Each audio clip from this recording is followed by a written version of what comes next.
에베소서 5장의 말씀은 좋지 않은 문화들이 엿보입니다. 그래서 오늘 우리가 읽은 본문에서는, 말씀에서는 그 책망받을 일들이 있는데 어떤 일들은 입에 담기도 민망할 정도라고 말씀하고 있는 거죠.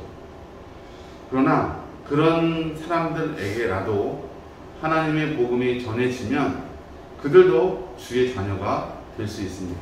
아멘? 그들도 주의 자녀가 될 수 있어요. 그러나 중요한 것은 그렇게 주의 자녀가 됐다고 한다면 이제 그 악한 죄악의 일들을 버려야 한다는 거예요.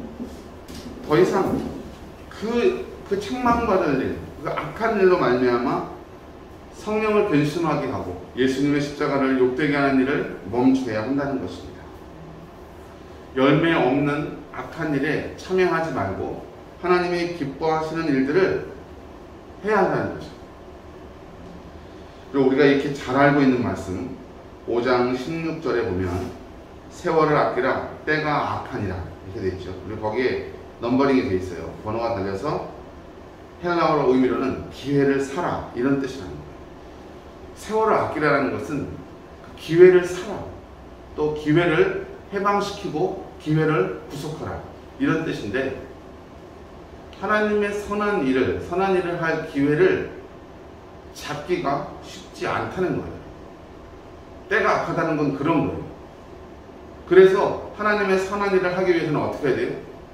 주의하여 자세히 살펴보고 집중해서 그 기회가 왔을 때 놓치지 말라는 거예요.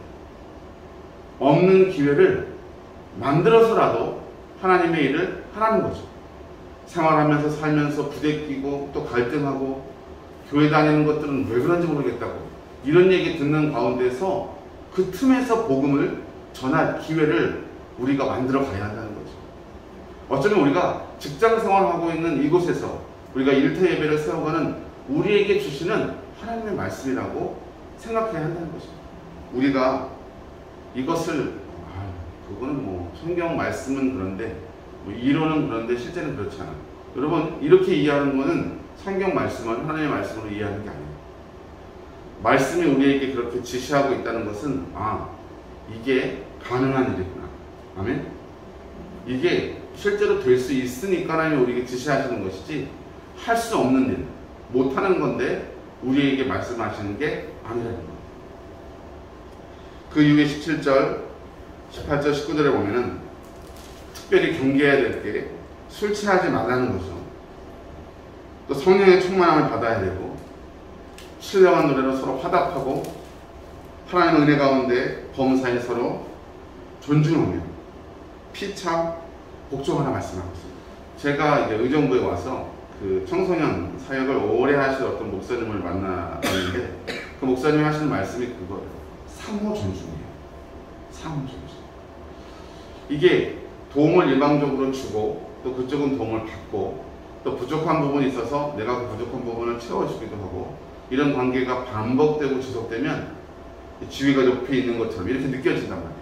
그래서 그 청년들이나 그 청소년들에게 내가 뭔가 좀 해주는 것처럼 이렇게 비춰질 수 있고 마치 그렇게 생각이 스스로도 들 수 있기 때문에 철저하게 마음에 품는 것이 상호 존중이라는 거예요.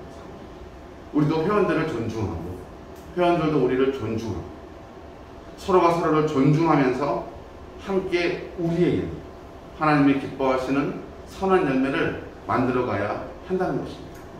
이게 어떻게 가능합니까?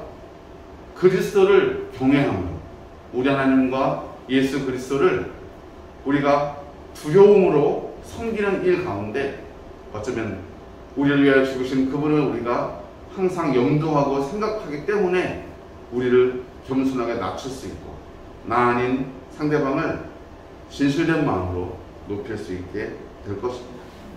후반부에는 남편과 아내의 관계를 통해서 그리스도와 교회의 관계를 우리에게 설명해 주고 있는데 그 관계를 한마디로 얘기한다면 사랑의 관계입니다. 사랑은 율법의 의무와 짐을 기쁨으로 만들고 즐거움으로 만드는 능력이 있습니다. 내 일이 조금 힘들어진다 느껴질 때 그리스도의 사랑이 내 안에 여전히 충만한가, 그리고 나는 내가 맡은 이 일을 사랑으로 행하는가 점검하시면서 우리 하나님이 주시는 기쁜 은혜 가운데서는 복된 성도들 되시길 주의 이름으로 축복합니다. 네. 기도하겠습니다.